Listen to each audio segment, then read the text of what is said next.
Selamat malam pemirsa, Lembaga Penyiaran Publik TVRI Stasiun Maluku kembali menjumpai Anda dengan sejumlah informasi yang terangkum dalam Maluku Antar Nusa edisi hari ini, Jumat 17 Maret 2017. Maluku Antar Nusa malam ini akan kami isi dengan berbagai liputan, diantaranya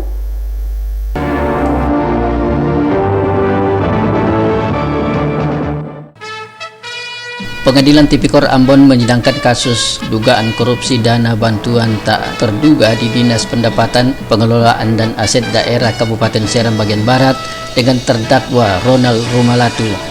20 desa di perbatasan dapat bantuan listrik tenaga surya dari pemerintah Provinsi Maluku pada tahun 2017 ini.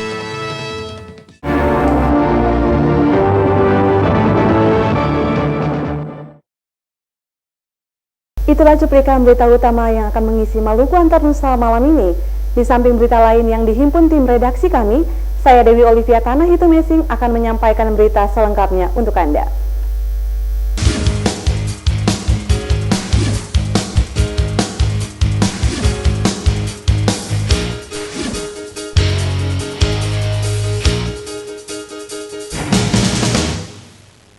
Pemirsa, dana bantuan tak terduga di Dinas Pendapatan, Pengelolaan dan Aset Daerah tahun 2013 mengalir ke mantan Bupati Seram Bagian Barat, Bob Putih Lehalat mencapai 500 juta rupiah.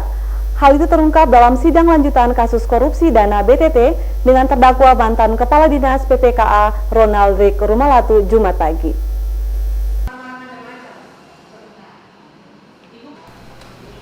Mantan Kepala Dinas Pendapatan, Pengelolaan Keuangan dan Aset Daerah Kabupaten Seram Bagian Barat, Ronald Rumalatu, menjalani sidang Pengadilan Tipikor Ambon Kamis pagi.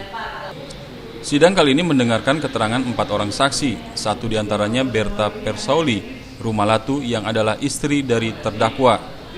Berta Persauli merupakan Kepala Bidang Verifikasi Dinas PPKAD Kabupaten Seram Bagian Barat. Di hadapan majelis hakim, Persauli menjelaskan dana bantuan biaya tak terduga tahun 2013 sebesar 2,1 miliar tidak melalui verifikasi. Hal itu atas perintah dari mantan Bupati Seram Bagian Barat, Bob Putih Lehalat. Saksi menyatakan pengeluaran surat perintah pembayaran ditandatangani oleh terdakwa yang saat itu menjabat selaku Kepala Dinas. Saksi mengakui pengeluaran dana biaya tak terduga tahun 2013 diperuntukkan untuk kegiatan seminar di Hotel Borobudur berdasarkan perintah dari Bupati SBB kala itu. Selain saksi Berta Persauli, saksi lain juga mengakui dana BTT mengalir ke Bupati Seram Bagian Barat. Dana itu diserahkan melalui ajudan Bupati di Hotel Borobudur, Jakarta. Saksi menjelaskan pencairan dana BTT 500 juta rupiah yang bersumber dari APBD dipergunakan untuk seminar di Hotel Borobudur yang dihadiri oleh terdakwa dan sejumlah pejabat di Kabupaten Seram Bagian Barat. Menanggapi keterangan tersebut, terdakwa Ronald Rumalatu mengaku tidak mengetahui adanya seminar. Hal itu diketahui setelah diberikan tanda pengenal oleh panitia kegiatan. Sidang akan dilanjutkan pekan depan dengan agenda yang sama. Fani Letahid melaporkan. Ketua Komisi C DPRD Maluku memberikan apresiasi positif terhadap hasil pekerjaan proyek pembangunan yang dilaksanakan di wilayah Kota Ambon. Hal itu disampaikan ketika melakukan pengawasan ke beberapa lokasi proyek yang telah rampung dikerjakan.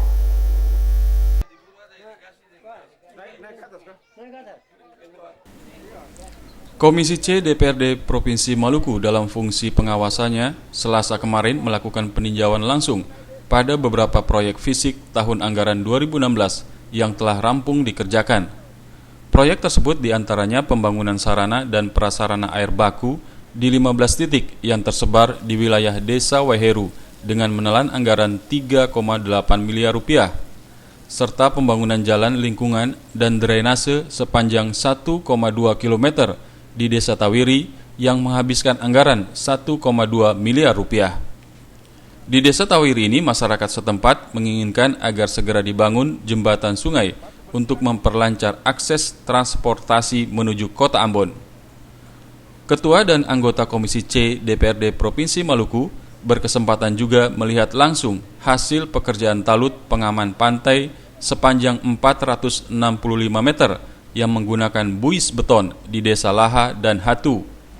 Proyek ini merupakan bagian dari pembangunan Ambon Waterfront City yang meliputi 4 zona, yaitu Air Salobar, Tantui, Laha, dan Hatu. Keseluruhan biaya pekerjaan ini dibebankan dari dana APBN tahun 2016 Balai Wilayah Sungai Maluku dengan anggaran sebesar 38 miliar rupiah. Ketua Komisi C DPRD Maluku, Freddy Rahakbau, memberikan apresiasi positif terhadap hasil pekerjaan yang telah dilaksanakan tersebut. Kita memberikan apresiasi bagi balai jalan, balai sungai, dan dinas pekerjaan umum. Kita berharap ke depan semua kegiatan yang mereka lakukan ini bukan hanya kualitas bagus di dalam Pulau Ambon, tapi seluruh Maluku kualitas itu harus dijaga bahkan ditingkatkan. Jadi kita berharap pengawasan internal dari masing-masing dinas yang punya kegiatan lebih ketat agar supaya hasilnya itu baik demi untuk apa? Pembangunan ini tujuan akhir demi kepentingan rakyat yang ada di wilayah Kota Ambon khususnya dan Maluku pada umumnya. Saat melakukan pengawasan ini, Komisi C juga meninjau proyek pemberdayaan masyarakat di Desa Toisapu. Di Desa Toisapu ini melalui dana APBD tahun 2016, Dinas Perindustrian dan Perdagangan Provinsi Maluku telah membangun rumah produksi jus pala yang diperuntukkan bagi kelompok usaha warga setempat. Pembangunan rumah produksi jus pala ini dilengkapi dengan 3 buah mesin parut pala dan perlengkapan untuk memproduksi jus pala. Sejak berdiri awal tahun 2017 hingga kini, rumah produksi jus pala yang dikelola kelompok usaha warga setempat ini telah memproduksi sekitar 4.200 botol jus pala. Bambang Heri Yudaswara melaporkan. Pemerintah Provinsi Maluku tahun ini telah menganggarkan dana sebesar 3,2 miliar bagi program listrik tenaga surya di desa perbatasan di Maluku. Untuk tahun ini ada 20 desa perbatasan di Maluku yang akan mendapatkan program listrik tenaga surya.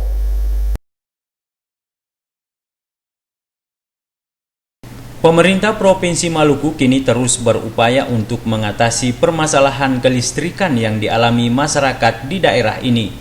Salah satu program prioritas yang akan dilakukan adalah dengan memasukkan listrik tenaga surya kepada desa-desa yang berada di perbatasan di Maluku. Untuk tahun ini, pemerintah Provinsi Maluku telah mengalokasikan anggaran sebesar 3,3 miliar rupiah untuk program listrik tenaga surya untuk 20 desa perbatasan di Maluku. Hal itu disampaikan Gubernur Maluku Said Assegaf. Menurut Assegaf, sambil menunggu program listrik masuk desa, pemerintah Provinsi Maluku dan Kementerian ESDM telah memprogramkan listrik tenaga surya bagi Maluku. Program listrik tenaga surya di Maluku akan dilaksanakan selama 5 tahun. Melalui program tersebut diharapkan tahun 2020 seluruh desa di Maluku sudah teraliri listrik. Listrik itu kan sudah ada program dari Kementerian SDM. Saya sudah ketemu dengan Menteri dan Kepala Dinas, kita ketemu juga, dan untuk Maluku tuh masih ada 400 desa ya yang belum terlistriki dari 1190-an lah.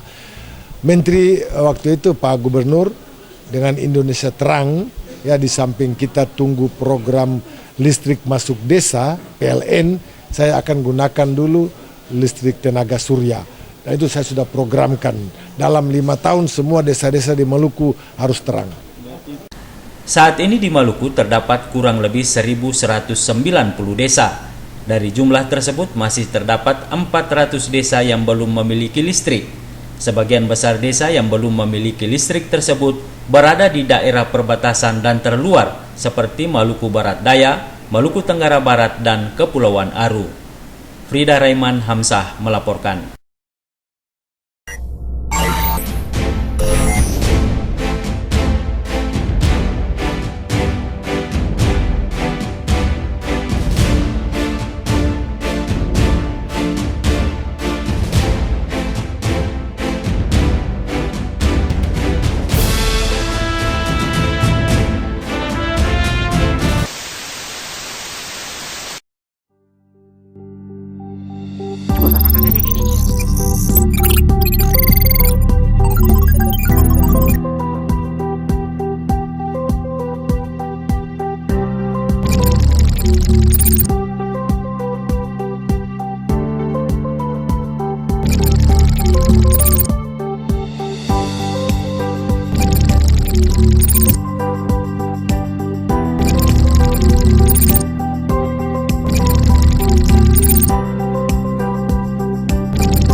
Kami siap.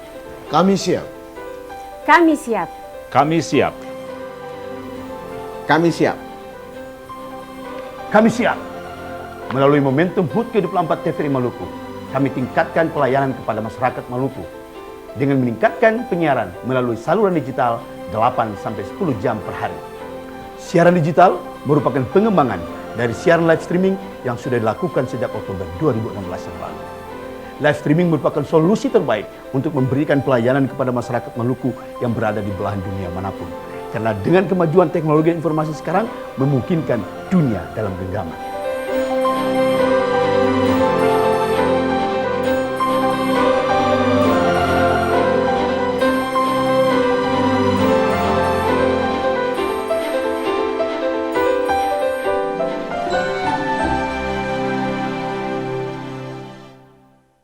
Pemerintah Provinsi Maluku telah merencanakan pembangunan kantor Gubernur Maluku yang berlokasi di Wailela pada tahun 2018 mendatang. Untuk tahun ini, program penimbunan dan pembuatan jalan masuk ke lokasi pembangunan akan dilakukan oleh Dinas Pekerjaan Umum Maluku.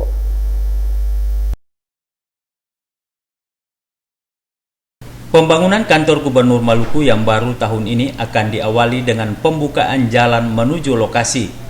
Sebagai tahap awal kegiatan pembukaan jalan dan penimbunan di lokasi pembangunan di Wailela akan dilakukan oleh Dinas Pekerjaan Umum Maluku. Gubernur Maluku Said Assegaf mengatakan pembangunan kantor Gubernur Maluku yang baru tidak akan menggunakan dana APBD. Dana pembangunan kantor Gubernur Maluku nanti berasal dari hasil tukar guling kantor Gubernur dan Wali Kota Ambon yang saat ini sudah ada pembelinya. Tetap tadi kan tinggal masalah lahan. Ya, masalah lahan saya kira nggak terlalu banyak kendala. Ya, karena yang pertama saya juga tidak akan menggunakan dana APBD. Ya, saya akan menggunakan dana yang tukar guling ya antara kantor kota wali kota dengan kantor gubernur. Terkait dengan lahan pembangunan kantor gubernur yang berlokasi di Wailela, kata Gubernur Maluku Said Assegaf, sampai saat ini tidak ada masalah. Kantor Gubernur Maluku saat ini nantinya akan ditempati oleh pemerintah Kota Ambon. Frida Raiman Hamzah melaporkan.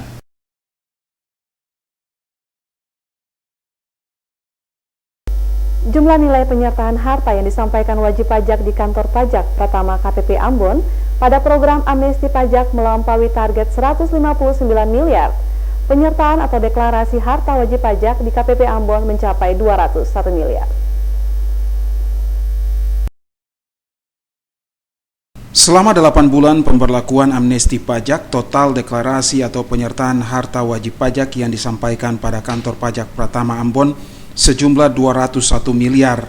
Hal ini melampaui jumlah yang ditargetkan yakni sebesar 159 miliar. Penyampaian deklarasi harta ini dilakukan baik oleh wajib pajak pribadi maupun badan di Maluku. Penyampaian teks amnesti dilakukan guna memberi pengampunan maupun penghapusan pajak terhutang, sanksi, wajib pajak yang harus dibayar dengan uang tebusan. Ini juga dilakukan untuk memberi penyadaran masyarakat dalam membayar pajak.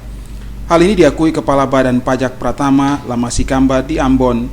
Masikamba mengakui tujuan amnesti pajak ini bukan karena target yang harus dicapai, namun tumbuhnya kesadaran semua wajib pajak untuk membayar pajak. Jika semua wajib pajak sudah melakukan kewajibannya, hal ini akan menjadi contoh yang baik. Sehingga ke depan Maluku akan dijadikan sebagai provinsi sadar pajak nasional. Masikamba menyebutkan hal ini merupakan harapan dari pemerintah untuk provinsi ini untuk mewujudkan cita-cita tersebut. Provinsi Maluku melebihi target ya, melebihi target dari target 159 miliar itu kita capai kurang lebih 201 miliar. Artinya bahwa di Maluku ini dengan ditunjukkan oleh Pak Gubernur Insinyur Said Assegaf sebagai keteladanan yang merupakan warga beliau, sudah barang tentu bahwa banyak orang yang mengikuti teks amnesti. Tapi memang harapan kita bahwa teks amnesti ini betul-betul menggelora di bumi para raja-raja ini, sehingga harapan kita bukan hanya capai-capai saja, tapi paling tidak bahwa semua orang sudah partisipasi kepada negara melalui teks amnesti. Dengan mengikuti teks amnesti berarti akan diberikan pengampunan pajak sejak tahun 2015 sampai dengan tahun-tahun sebelumnya. Itu prinsip dasar dari teks amnesti. Nah, sehingga bagi saya apa yang telah kita capai di Maluku itu adalah satu gerakan di mana kita sudah memberikan contoh yang baik bagi warga negara. Kepala Kantor Pajak Pratama Ambon Lama Sikamba menyatakan sektor perikanan Maluku paling produktif menghasilkan kebutuhan ikan nasional sebesar 30%. Ini perlu didorong untuk dapat meningkatkan penerimaan pajak yang besar dari sektor itu. Lama Sikamba mengimbau kepada UMKM untuk dapat memanfaatkan amnesti pajak yang akan berakhir 31 Maret nanti. Tarif tebusan untuk UMKM 0,5% untuk aset di bawah 10 miliar. Selain itu, seluruh sektor penerimaan pajak, PPH, PPN, PPNBM perlu menyampaikan surat pemberitahuan tahunan SPT sebagai bentuk kepatuhan wajib pajak. Melkilatus Saule, Sarles Polaman melaporkan. Pemirsa, kekayaan sumber daya alam di Kabupaten Buru belum diolah secara optimal. Karenanya diperlukan pengembangan sumber daya manusia agar kekayaan alam itu dapat diolah dengan baik dan bijak.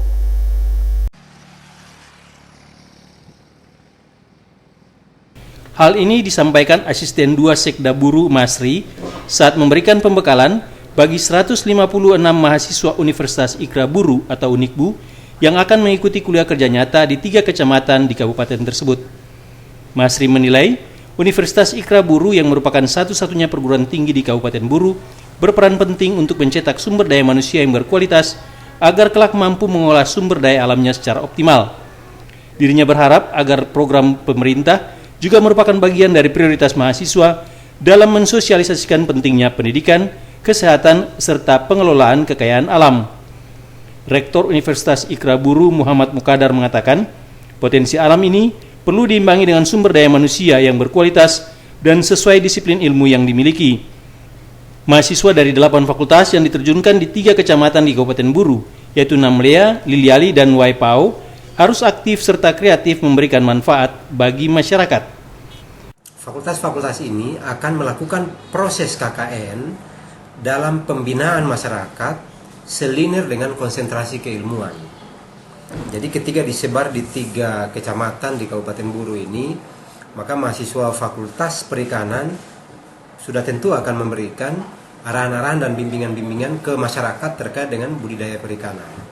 Kemudian begitu juga Fakultas Pertanian tentu akan diarahkan ke bagaimana pengembangan pertanian. Mahasiswa bersama-sama secara internal dari seluruh fakultas dan kemudian bersama-sama dengan masyarakat untuk bisa menambah kreativitas masyarakat. Mukadar yakin para mahasiswa KKN di desa itu akan melakukan sosialisasi program-program pemerintah kepada masyarakat.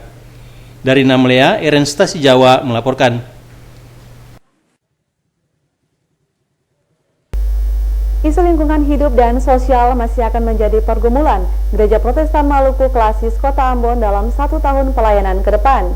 Strategi pergumulan terhadap lingkungan hidup dan sosial akan dirumuskan dalam persidangan ke-41 Klasis Kota Ambon yang akan berlangsung hari Minggu mendatang.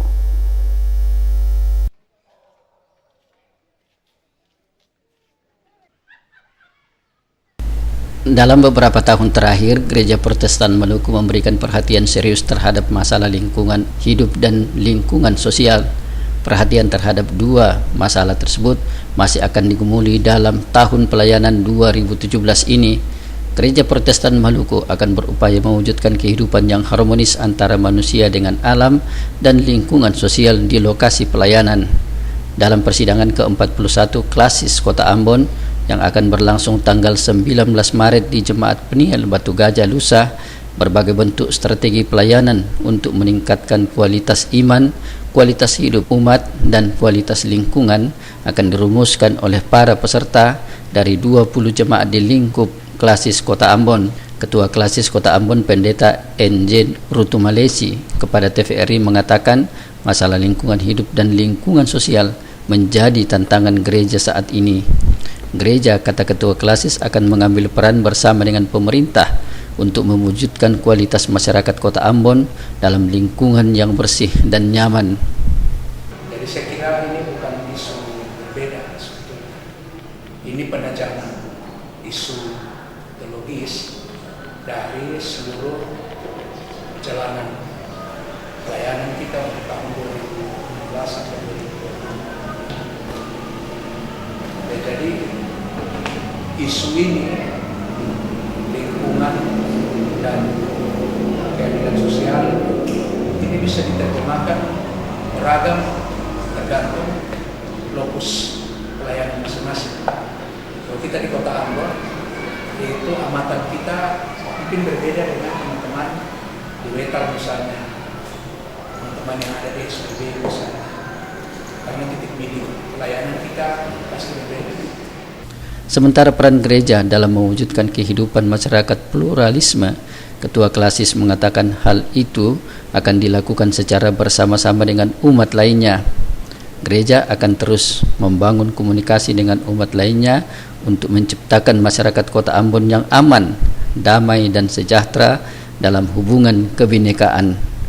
Persiapan pelaksanaan sidang ke-41 Klasis Kota Ambon saat ini telah mencapai 90%. Julius Padaunan dan Cak Tamaela melaporkan. Jajaran Dinas Ketahanan Pangan di Maluku diminta untuk serius mengembangkan pangan lokal di daerah ini. Hal itu dilakukan guna mengurangi tingkat ketergantungan kebutuhan pangan dari luar daerah.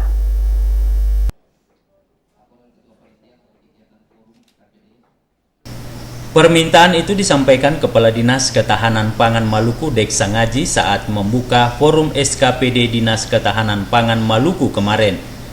Menurut Sangaji, gejala ketergantungan kebutuhan pangan masyarakat Maluku dapat dilihat dari sejumlah kebutuhan pokok yang didatangkan dari luar daerah seperti sayur-sayuran hingga telur.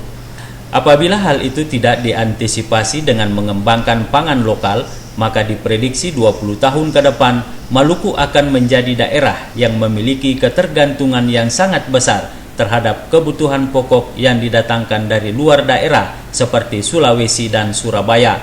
Selain mengembangkan pangan lokal dalam pertemuan forum SKPD ini, Kepala Dinas Ketahanan Pangan Maluku mengajak seluruh jajaran Dinas Ketahanan Pangan dari kabupaten kota untuk selalu bersinergi melaksanakan program ketahanan pangan bagi peningkatan kesejahteraan masyarakat di daerah ini.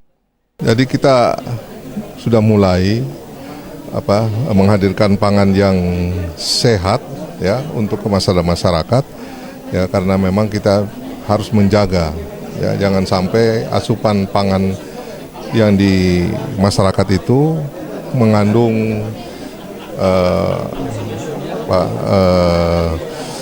hal-hal atau unsur-unsur yang mengganggu menyebabkan kesehatan kurang bagus lah ya.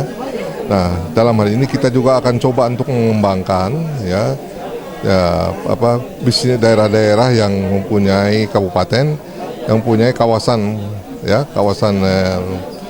bisnis. Nanti kita akan coba untuk bisnis center untuk menumbuhkan pertumbuhan ekonomi di daerah-daerah tersebut ya, itu. Dan yang tadi saya sampaikan untuk toko tani Indonesia itu kita akan kembangkan. Kalau toko tani Indonesia dia hanya menjual beras saja, kita akan bikin toko tani Maluku ya, dia akan menjual semua jenis ya hasil kebutuhan masyarakat kaitan dengan pangan.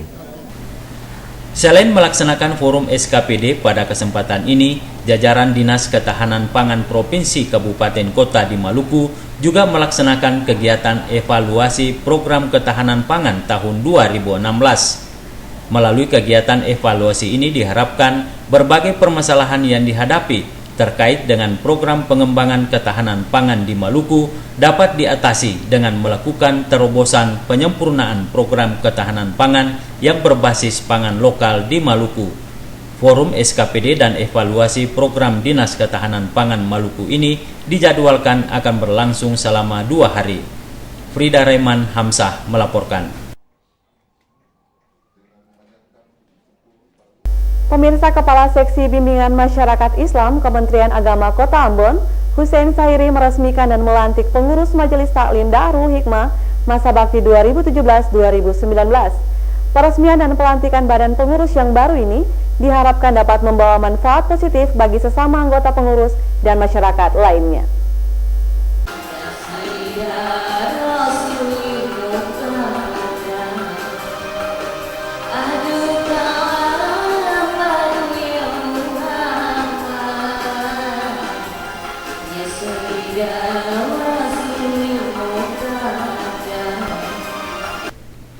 Setelah mengantongi izin operasional dari kantor Kementerian Agama Kota Ambon, pengurus Majelis Taklim Darul Hikmah Jalan Baru Kelurahan Honipopu, Kecamatan Sirimau, Kota Ambon, akhirnya diresmikan dan dilantik kepengurusannya masa bakti 2017-2019. Peresmian dan pelantikan Badan Pengurus Majelis Taklim Darul Hikmah tersebut dilakukan Kepala Seksi Bimbingan Masyarakat Islam Kementerian Agama Kota Ambon, Hussein Sahiri. Peresmian dan pelantikan Badan Pengurus ini diharapkan dapat memberikan manfaat positif bagi sesama anggota pengurus. Ketua Pembina Majelis Taklim Darul Hikmah Jalan Baru yang juga Ketua Kaukus Parlemen Perempuan Maluku, Ayu Hindun Hasanusi mengatakan, kaum perempuan harus memainkan peran penting dalam setiap aspek kehidupan. Karenanya, kaum perempuan diminta untuk selalu mandiri dengan memiliki pengetahuan, kecerdasan intelektual maupun kecerdasan rohani. Dengannya, perempuan dapat termotivasi melakukan hal-hal positif bagi keberlangsungan sebuah organisasi. Dalam kesempatan itu, Ayu Hindun Hasanusi juga mengingatkan kaum perempuan untuk berperilaku hidup sehat dan menjaga kesehatan. Mengingat angka penderita kanker payudara dan kanker rahim banyak menggerogoti kaum perempuan saat ini. Ketua Majelis Taklim Darul Hikmah Jalan Baru, Astuti Al-Idrus mengatakan, peresmian dan pelantikan Badan Pengurus Majelis Taklim Darul Hikmah ini akan dijadikan sebagai wadah penguatan akhlak berjiwa sosial untuk berbagi. Karenanya Badan Pengurus yang baru dibentuk ini diharapkan dapat menjadi media penyemangat utamanya dalam membentuk keluarga bahagia yang sejalan dengan nilai-nilai ajaran agama. Abu Sahbawa, Unga melaporkan. Pemirsa, lebih dari 50 anak usia balita mendapatkan layanan operasi bibir sumbing secara gratis di Rumah Sakit Umum Haulusi Ambon. Operasi tersebut melibatkan sejumlah tenaga dokter dari pemerintah kota Vlissingen, Belanda dan dokter Rumah Sakit Umum Haulusi Ambon. Operasi bibir sumbing merupakan kerjasama pemerintah kota Vlissingen, Belanda dengan pemerintah kota Ambon.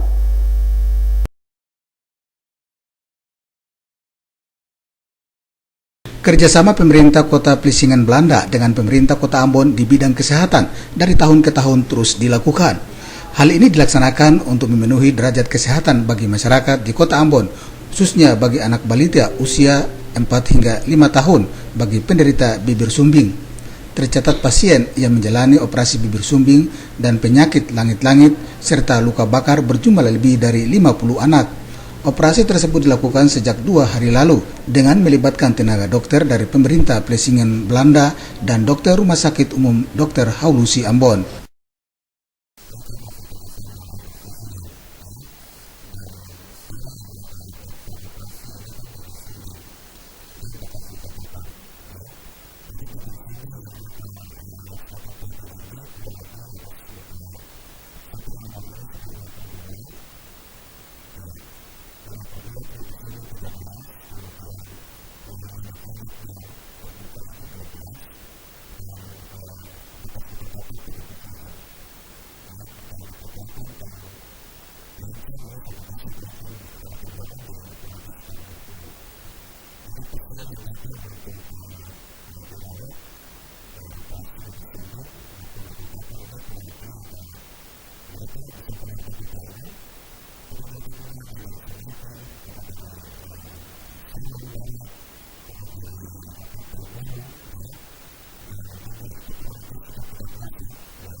Direktur Rumah Sakit Umum Haulusi Ambon, Yustini Pawa menyambut positif kerjasama yang dibangun kedua kota kembar Vlissingen Ambon di bidang kesehatan karena membawa dampak positif untuk bertukar pengalaman dan pengetahuan. Pawa mengatakan kerjasama yang dibangun kedua kota kembar itu bukan saja melakukan operasi terhadap pasien warga kota Ambon, namun juga menerima pasien lainnya dari sejumlah kabupaten kota di Maluku.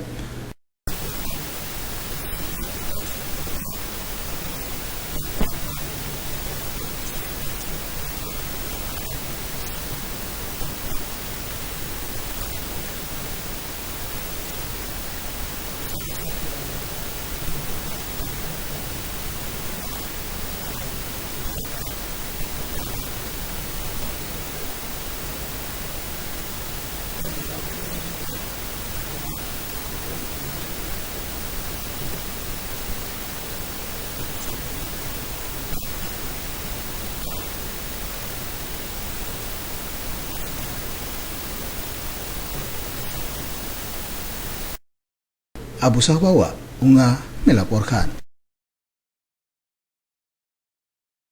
Warga Nahdlatul Ulama dan Muhammadiyah di Kota Ambon siang tadi melakukan sholat gaib bagi almarhum Kiai Haji Hasyim Muzadi. Sholat gaib itu dilaksanakan bertepatan dengan sholat Jumat di Masjid Alim Patimura Ambon.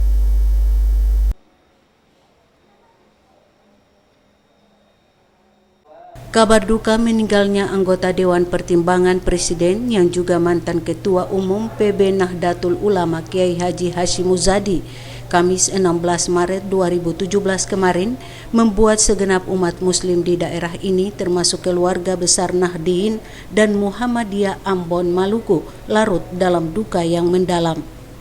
Almarhum Kiai Haji Hasyim Muzadi menghembuskan napas terakhir di Rumah Sakit La Palette Malang, Jawa Timur karena sakit yang dideritanya. Hari ini, keluarga besar Nahdlatul Ulama di Kota Ambon dan sekitarnya melaksanakan salat gaib bagi almarhum. Salat gaib yang dipimpin Imam Ustadz Haji Ma'ruf berlangsung di Masjid Alim Patimura, Tantui, Ambon. Sedangkan pembacaan Yasin diawali dari surat Al-Fatihah dan zikir serta doa ratib dipimpin oleh beberapa ulama di Kota Ambon. Pembacaan doa dan ratib ini untuk mengantarkan almarhum agar semasa hidupnya di dunia dengan berbagai amal kebajikan dapat diterima di sisi Allah Subhanahu wa Ta'ala.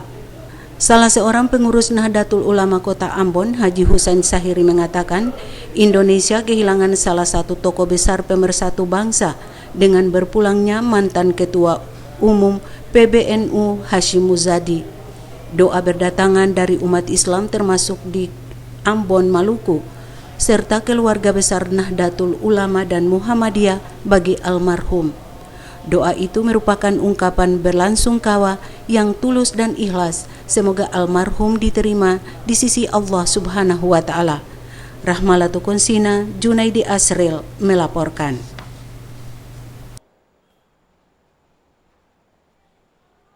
Pemirsa, Fakultas Teknik Universitas Patimura Ambon akan berulang tahun ke-47 pada tanggal 28 April 2017 mendatang.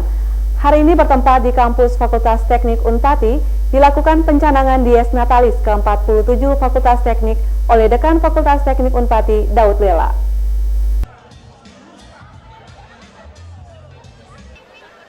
Dies Natalis ke-47 Fakultas Teknik Universitas Patimura Ambon tahun 2017 mengangkat tema meningkatkan inovasi dan etos kerja untuk menjadi unggul sebagai pusat teknologi tepat guna Maluku. Tema tersebut sejalan dengan visi Fakultas Teknik, yakni membangun karakter pemimpin dalam pendidikan untuk menginternalisasikan setiap kegiatan sehingga melahirkan sumber daya manusia bertakwa serta mandiri dalam kerangka pembangunan bangsa, khususnya kompetisi di era global. Dekan Fakultas Teknik Unpati, Daud Lela, mengatakan pelaksanaan Dies Natalis itu penting sebagai bahan evaluasi selama perjalanan sejarah Fakultas Teknik dalam kurun waktu tertentu. Usia 47 tahun bukanlah usia muda ataupun dewasa, tapi bisa dikategorikan sebagai usia matang. Hal ini harus menyadarkan setiap sivitas akademika bahwa kampus harus terus bergerak ke depan dan mengukir banyak karya dan prestasi seiring dengan usianya yang semakin matang. Jadi perayaan Dies Natalis ke-47 ini merupakan evaluasi dari Dies Natalis yang lalu. Kita bisa evaluasi, kita bisa lihat kita punya kekurangan-kekurangan yang akan dikembangkan di masa depan. Pada peringatan Dies Natalis ke-47 Fakultas Teknik Unpati Ambon akan diselenggarakan berbagai kegiatan untuk umum, di antaranya lomba pidato bahasa Inggris tingkat SMA, lomba karya ilmiah tingkat SMA dan mahasiswa, serta pertandingan futsal memperebutkan trofi Dekan Fakultas Teknik Unpati Ambon. Sedangkan lomba kebersihan laboratorium, lomba pembangunan taman, serta lomba goyang tobelo dan lomba karaoke dilakukan untuk internal Fakultas Teknik. Ongen Limba melaporkan. Pemirsa, harga ikan mengalami kenaikan di Pasar Mardika Ambon, sedangkan harga cabai rawit mulai turun pekan ini.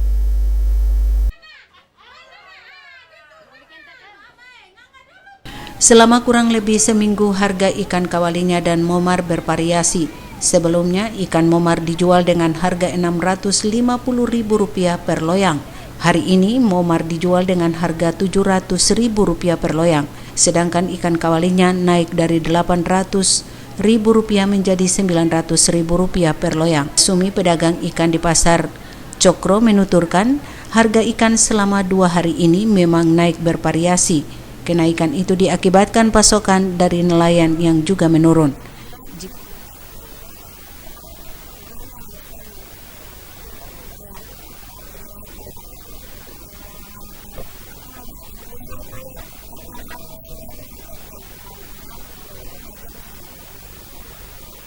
Jika harga ikan naik di pasaran, pekan ini harga cabai rawit justru turun. Jika sebelumnya cabai rawit bisa menembus angka Rp150.000, kini turun menjadi Rp85.000 per kilogram. Turunnya harga cabai rawit seiring dengan pasokan yang juga lancar dari sentra produksi.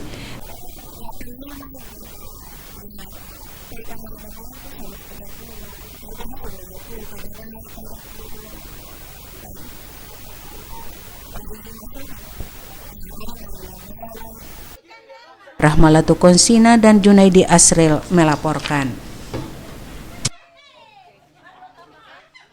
Pemirsa, bersiap-siaplah menghadapi fenomena ekuinos yang merupakan fenomena alamiah. Ekuinos adalah perubahan suhu udara di Indonesia yang dapat mencapai 40 derajat Celcius. Fenomena ekuinos ini akan terjadi dalam 2 kali setahun, yakni tanggal 21 Maret dan 23 September 2017.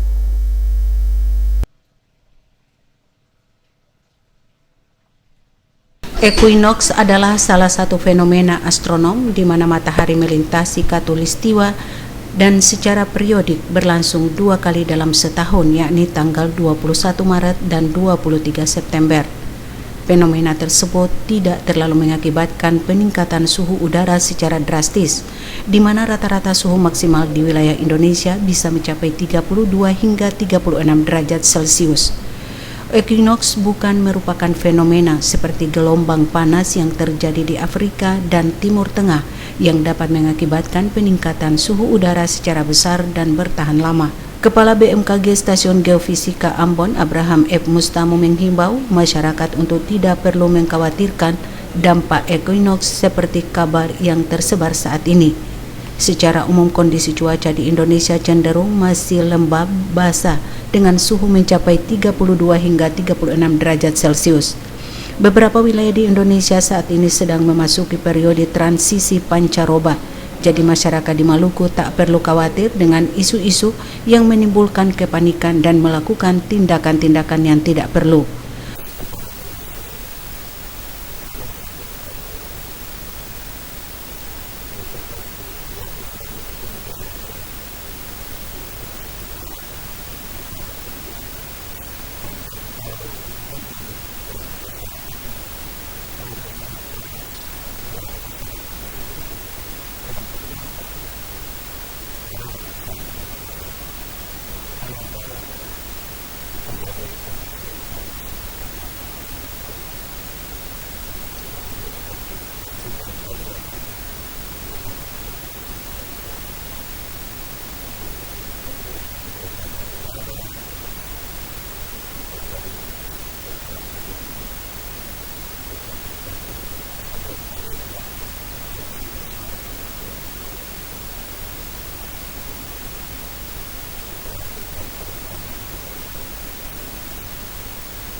Mustamu berharap masyarakat di Maluku tetap mengantisipasi kondisi cuaca yang cukup panas dengan meningkatkan daya tahan tubuh serta menjaga kesehatan keluarga dan lingkungan.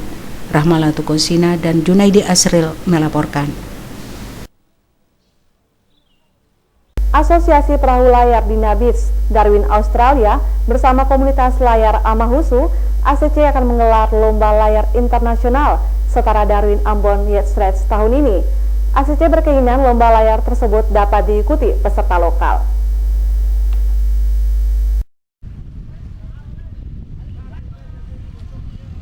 Asosiasi Perahu Layar Dana Beach Darwin Australia akan bekerjasama dengan komunitas pelayaran Ambon ASC guna menggelar event lomba layar tahunan internasional setara Darwin Ambon Yacht Race.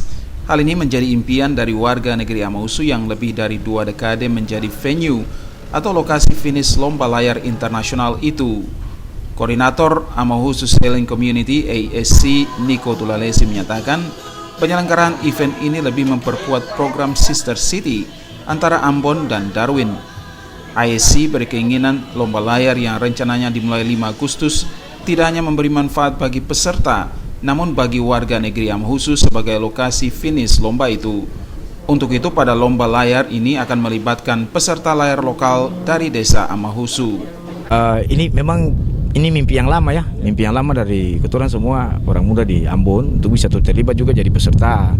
Ini cerita selama ini tidak happy karena kita Sister City dengan Darwin, tetapi keturunan hanya menjadi orang yang menunggu di pantai, tidak terlibat di sana. Dan Australia juga, wah kita belayar sendiri. Nah, lalu keturunan bentuk yang namanya Ambon Sailing Community ini, dan keturunan bentuk satu tim untuk ikut lomba. Kita cek harga sewa kapal, ternyata sewa kapal 1 miliar lebih, terlalu mahal, sehingga kita bicara meeting, kita cari informasi bagaimana supaya kita bisa dapat pinjam kapal, sehingga tidak membuat pemerintah beban besar ya, karena uang lebih baik dipakai untuk pemberdayaan yang lain di daerah. Lalu lewat kita kontak Kapten Joni dan ada kapal yang dia pegang, dia bicara dengan pemilik dan pemilik melihat ini ketum punya tujuan baik, mau majukan ini ketum punya nama daerah dan kapal kita dipinjamkan. Tetapi peserta lokal akan menggunakan perahu layar yang dipinjamkan salah satu sailing club di Darwin. Perahu ini akan dinakodai salah seorang warga Amausu yang berpengalaman berlomba dalam berbagai event lomba layar internasional. Dukungan dari luar seperti dari Australia, dari Dana Beach, sekarang Darwin Sailing Club juga sudah mendukung event ini. Sekarang kementerian-kementerian juga sudah mendukung. Tinggal kita bagaimana mempergunakan hal ini sebagai sesuatu yang luar biasa, suatu kesempatan emas untuk menguji bakat-bakat yang ada di daerah sini. Dukungan dari mereka itu sangat luar biasa. Mereka bahkan bisa memberikan kapal secara cuma-cuma demi kepercayaan dan kejujuran tadi. Dana Beach luar biasa mendukung ketong, Darwin Sailing Club luar biasa mendukung ketong, dan juga majalah-majalah online dari internasional juga turut mendukung ketong sekarang. Lomba layar yang diselenggarakan Dana Beach Darwin dan ASC ini untuk memperkuat hubungan bidang kebudayaan, sosial, dan persahabatan. Lewat lomba ini pula akan dilakukan program pertukaran budaya maupun homestay. Warga Darwin yang berlomba akan menginap di rumah-rumah warga Amausu, bahkan sebaliknya. Melkilatus Saule, Sarles Bolaman melaporkan.